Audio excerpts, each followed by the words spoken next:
Microsoft సహ వ్యవస్థాపకుడు, ప్రపంచ అపర కుబేరుడు బిల్ గేట్స్ తన జీవితంలోని అత్యంత చీకటి కోణాన్ని దివంగత లైంగిక నేరస్తుడు జెఫ్రీ ఎప్స్టీన్ తనపై జరిపిన బ్లాక్మెయిల్ దందాను ఎట్టకేలకు బహిరంగంగా అంగీకరించారు.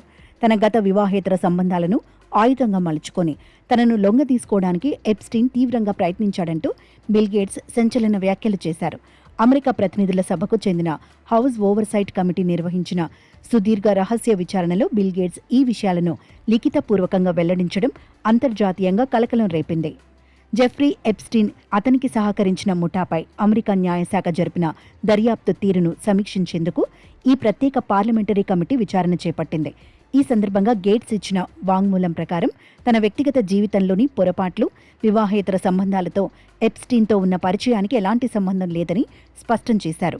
అయితే ఆ పాత వ్యవహారాలు తన కుటుంబానికి ఎంతో మానసిక వేదనను మిగిల్చాయని ఆయన కమిటీ ముందు తీవ్ర విచారం వ్యక్తం చేశారు. తన తప్పులను, వాటికి తోడు ఎప్స్టీన్ అల్లిన అనేక అబద్ధాలను ఆసరాగా చేసుకుని తాను మళ్లీ అతనితో కలిసి వ్యాపారాలు చేసేలా తనపై తీవ్ర ఒత్తిడి తీసుకురావడానికి ప్రయత్నించాడని బిల్ గేట్స్ కమిటీకి వివరించారు. ఎప్స్టీన్తో పరిచయం పెంచుకోవడం తన జీవితంలోనే తాను చేసిన అతిపెద్ద తప్పిదమని, అది తన విచక్షణారహిత నిర్ణయమని గేట్స్ తీవ్ర పశ్చాత్తాపం వ్యక్తం చేశారు. తాను ప్రపంచవ్యాప్తంగా చేసే అనేక సేవా కార్యక్రమాల్లో తన ప్రతిష్టే అత్యంత కీలకమని, ఎప్స్టీన్ను కలవటం వల్ల తన సామాజిక పనులన్నీ ప్రమాదంలో పడ్డాయని ఆవేదన చెందారు. అయితే ఎప్స్టీన్ ఎలాంటి క్రిమినల్ లేదా అసాంఘిక చర్యలకు పాల్పడటం తాను స్వయంగా చూడలేదని, ఈ వ్యభిచార వ్యవహారంలో తనకెలాంటి భాగస్వామ్యం లేదని స్పష్టం చేశారు.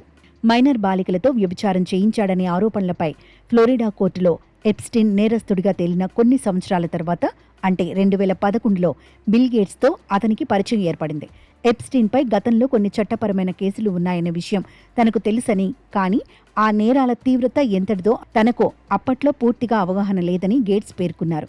ఒక పెద్ద గ్లోబల్ స్వచ్ఛంద సేవా నిధిని ఏర్పాటు చేసే ఉద్దేశంతోనే తామిద్దరం 2011 నుంచి 2014 మధ్యకాలంలో కొన్నిసార్లు సమావేశమయ్యామని వివరించారు. అయితే ఆ ప్రతిపాదిత $1 బిలియన్ ప్రాజెక్టు కార్యరూపం దాల్చకపోవడంతో 2014 చివరి నాటికే వారి మధ్య అన్ని రకాల చర్చలు ముగిసిపోయాయని తెలిపారు. తదనంతర కాలంలో బహిర్గతమైన పబ్లిక్ డాక్యుమెంట్ల ద్వారా ఎప్స్టీన్ తన వైవాహిక సమస్యలను ఉపయోగించుకొని తనపై పట్టు సాధించాలని చూసినట్లు తనకు తెలిసిందని గేట్స్ అమెరికన్ లా మేకర్లకు వివరించారు. ఈ క్రమంలోనే 2019లో సెక్స్ ట్రాఫికింగ్ ఆరోపణలపై న్యూయార్క్లో ఎప్స్టీన్ అరెస్ట్ అయిన తర్వాతే వీరిద్దరి మధ్య దశాబ్ద కాలంగా ఉన్న రహస్య సంబంధాలు ప్రపంచానికి వెలుగులోకి వచ్చాయి.